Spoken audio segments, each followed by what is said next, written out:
আমি এই ছাতু খাচ্ছি, সকাল থেকে কিছু খাইনি। বৃহস্পতিবার পুজো করব, টিফিনে করছিলাম, আর একটু ছাতু খেয়ে নিই। প্রচুর খিদে পাচ্ছে, ঠাকুরকে গড় করি, নইলে থাকতে পারবো না। মানে নিরামিষ কিছু খেয়ে বা মুড়ি টুড়ি খাই না, তারপরে হালকা কিছু হয়তো বিস্কুট কি ছাতু এসব খেয়ে তারপরে পুজো করি। কেননা এখন অনেক কাজ বাকি,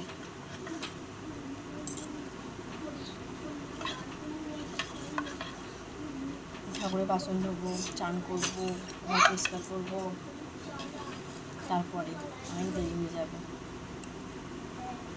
এই জন্য একটুখানি, এক গ্লাসও নয়, আমি ছাতু খাচ্ছি, খেয়ে দিয়ে কাজে লাগবো।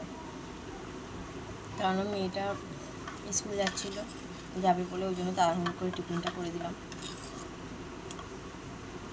খাওয়ারও সময় পাইনি সকাল থেকে। ঠিক আছে, টাটা।